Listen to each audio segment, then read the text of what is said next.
please subscribe and don't forget to press the bell icon to get notified whenever we upload a new video. The next 30 minutes, but first let's get to the top story this evening. Gross domestic product or GDP grew by an impressive 7.2% in the month of January. This at the back of a strong showing in the agriculture, manufacturing as well as the construction sector. Now this is the highest quarterly growth recorded since the second quarter of FY17. GVA growth, which is GDP minus taxes, has grown by 6.7%, mildly better than what we were expecting.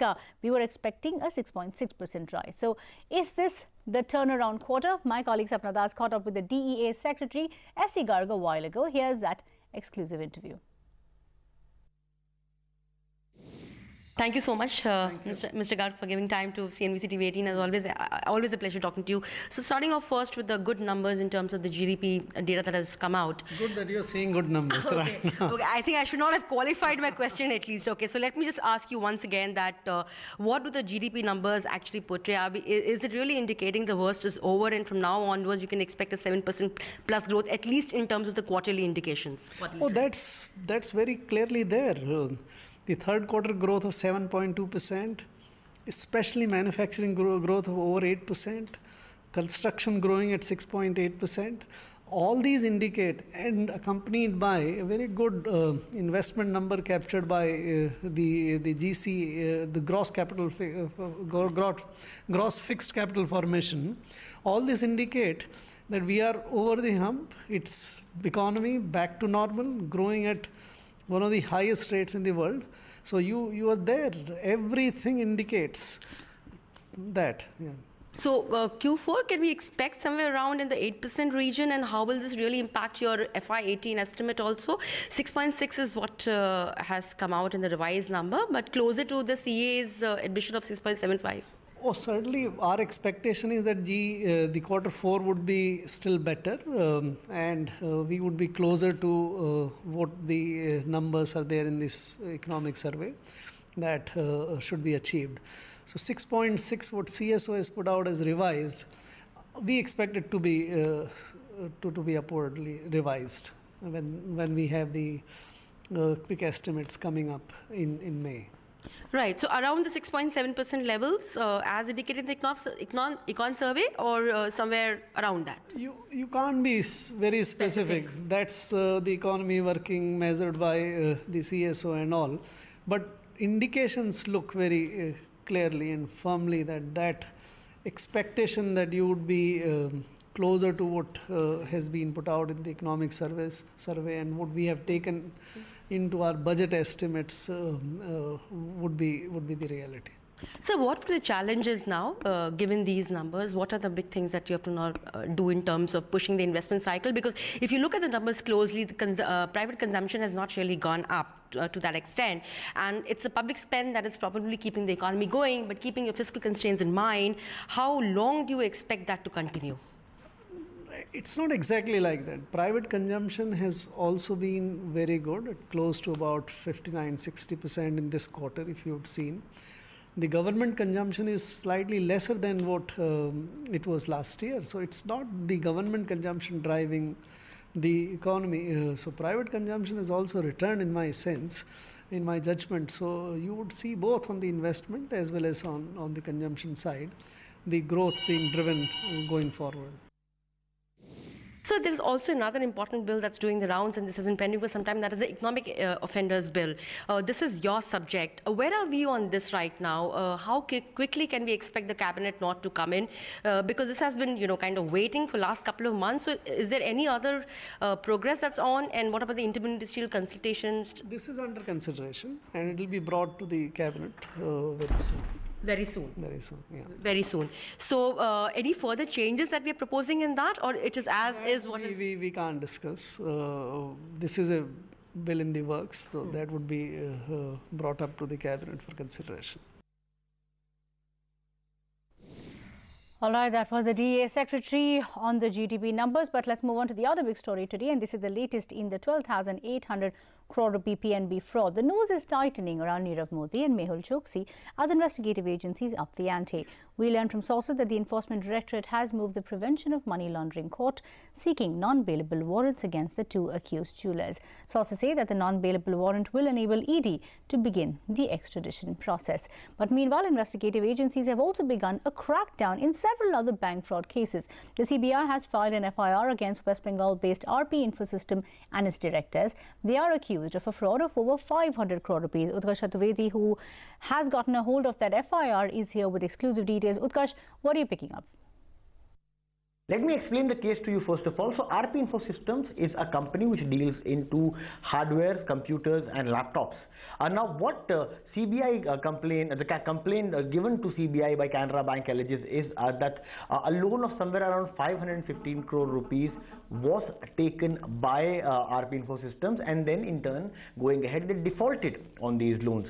And now what these bankers are really alleging is cheating on the part of RP Infosystems, basically on three grounds, and I will read those three grounds. One is cheating done through availing bank funds on basis of false and fabricated stock and receivables. Second, RP Infosystems inflated its receivables to show on the books of accounts. And thirdly is that RP Infosystems did not route the sale proceeds through the loan account and siphoned off the entire money. In fact, some of the clients of RP Infosystems which they showed in their books of accounts, such as Secy and Gale, went ahead and said that they had no business with RP Infosystems whatsoever. Now, what is important in this case is that these accounts were declared in NPA back in 2013, and in 2015-16, these bankers went ahead and declared the account of RP Infosystems as fraud and reported it to RBI. Now, why is it that after 2 years they have approached the Central Bureau of Investigation for really going ahead and looking into this case? Two reasons. One can be obviously that after the whole PNB scam fallout, all the bankers are in a fear to report any such mischievous activities which have been there in the system in the past or going on currently. Or secondly, it can be that they have now gained courage to really go ahead and go to CBI and complain about this. But a more important question here is that if that's the case, how many of these cases at this point of time which have been fraudulent are under the wraps, and how many more cases in the next 1 month or 7 to 10 days we can see coming from the sides of bank, which we can see a mischievous activity or any illegal activity being taking place. Okay, Utkarsh, thanks for putting that into perspective. We will have to take a very, very short break though. But up next, Karthi Chidambaram sent to one-day police custody after the CBI arrests him in connection with the INX media case. FIR alleges irregularities during P. Chidambaram's tenure as finance minister. More details on the other side.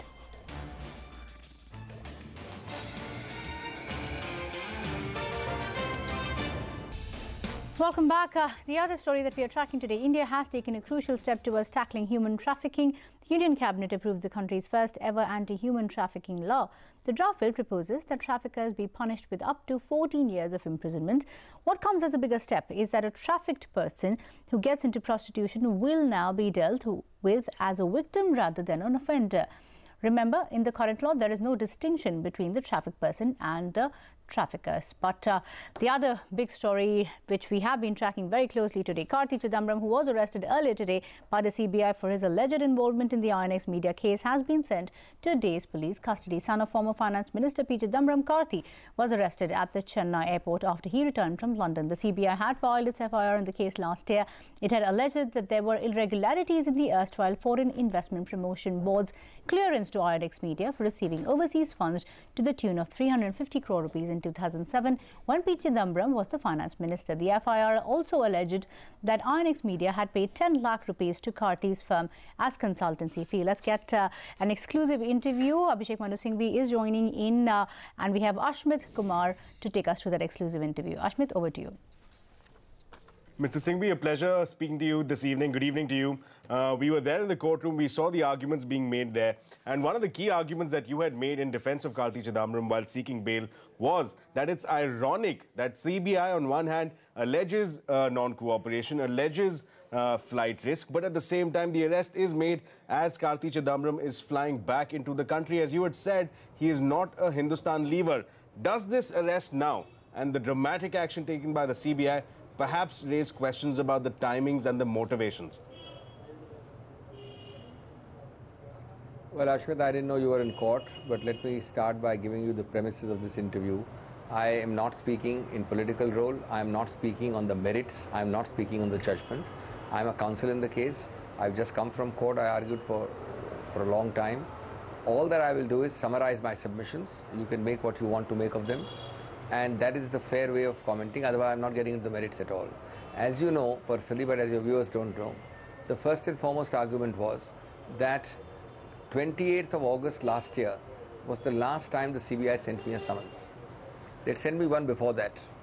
On both the summons I appeared and I gave full cooperation for almost 20, 25, 30 hours of interrogation. Now the remarkable thing about this case is this is a submission. It's not an appeal against an order, it's not a criticism of the order, it's not a comment on the order at all. I think we were heard with great interest and respect, and an order which is passed is only till tomorrow 12:30. But consider, Ashmit, that you don't have any questions for me for 6 months. Today is the 6-month anniversary of the last date when the CBI called me. And I land up from abroad and you arrest me? We are now talking not the merits, we are talking of the arrest. What is the necessity of arrest if you don't need the need to question me for the last 6 months? Number two, I am under Supreme Court and High Court orders, 2 of them, travelled abroad for 10 days each on different dates. Twice, roughly 20-25 days. Each time I gave them time, flight, details, stay, and returned on the relevant time stipulated. Dot. No violation. Is it not ironic that the reward for coming back on time as a law-abiding citizen is arrest? Number 3 submission I made was that the funny part is under law, under judgments, under Article 22 of the Constitution, you have to give me a ground of arrest. Have you given a ground of arrest? Answer is no. No ground of arrest. Then, of course, the submission was that this is a 10-year-old offence. The only tests for arrest are, as we all understand, either flight risk or tampering with evidence or non-cooperation interrogation.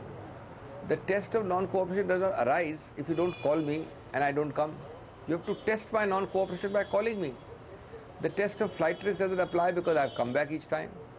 The test of tampering is absolutely bereft of a single detail, not one detail. Then what are they wanting the arrest and remand for? These are, you see, Article 21 is the life and liberty of an accused. The power of arrest, as the Supreme Court has said, and we argued this, is different from the exercise of that power.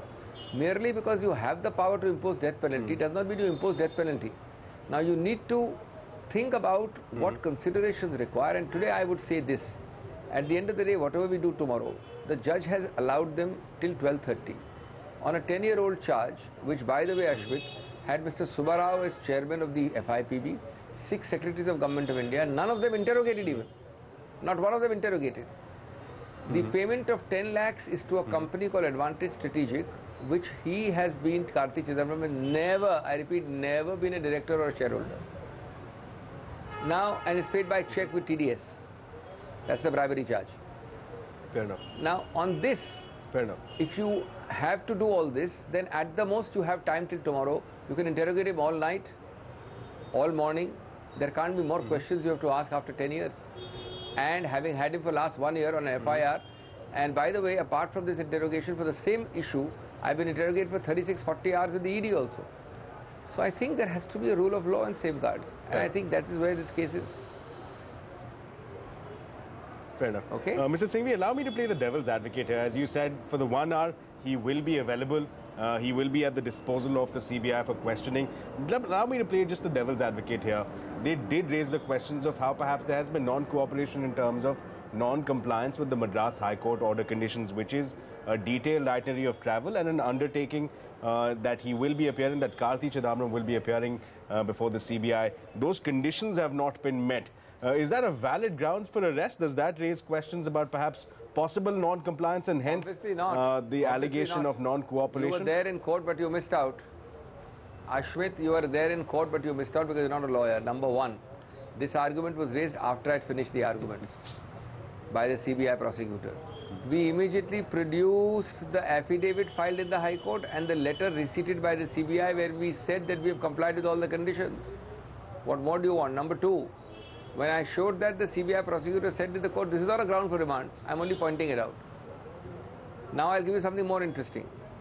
They have not mentioned anywhere, but they showed papers to say that they have recorded somebody's statement in February.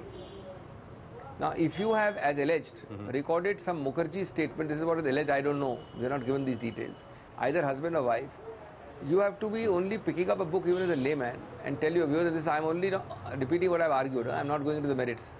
The submission was from our side that section 25 and 26 of the Evidence Act is very clear that if you are in custody for 2 years, that too on a murder charge, and somebody records a statement, that statement is completely inadmissible. The statement of a person in custody is completely inadmissible. So these are the only grounds that they are trying to juggle grounds, they are trying to desperately find grounds, whereas the application of remand didn't say anything of this sort. Fair enough. Mr. Singhvi, one last question. I'll just take 2 more minutes of your time. This question about with respect to timing, it does happen to be, as you said in the court, that this arrest is most bizarre, the way it has been done, that the mere existence of power need not be the same as the exercise of power of arrest. With that in mind, does this perhaps raise questions about other motivations behind the timing, given that it does take the focus away from another major issue that we had been tracking for the last few days? I have a lot to say, as you know, but since I am appearing in this matter, I am neither speaking in my political role nor speaking on the merits in terms of the comment. I am restraining myself. Prior to appearing, I had tweeted many things. You have them on tweets. But now that I am appearing, I am not going to discuss that part, of which a lot can be said. Thank you so much. Completely appreciate your time, Mr. Singhvi. Appreciate your thoughts there. So that was, of course, the counsel for Mr. Karthi Chidambaram, Mr. Abhishek Manu Singhvi, clarifying that this indeed is a case of arrest which is most bizarre, not wanting to comment on issues beyond just the arrest that has taken place. But again, for the benefit of our viewers, just to reiterate here as to what is the fallout of today's actions. Well, after the arrest in the morning, the Patiala House Court, after lengthy hearings this evening, I was there in person, has thought it fit to give 1 day's police custody to the CBI. And this is again a far cry from what the CBI had sought. The CBI was seeking 15 days remand, 15 days police custody is the demand that they had put forth. For now, it's 1 day police custody. What that effectively means is that as of right now, the CBI Karthi Chidambaram will be at the mercy, will be at the disposal of the CBI. They will be grilling him over the night. But this permission, this remand, so to speak, lasts only till about 12:30, as Mr. Singhvi said, till tomorrow. Before 2:30, Karthi Chidambaram will have to appear again before the special court. And that's again where we will see Karthi Chidambaram's counsel pushing for bail while the CBI seeks an extension for that remand. So the action continues. We, of course, will get you all those details as the action unfolds tomorrow. But that's all we have time for in this edition of What's Hot. For more news and updates, keep watching CNBC TV18.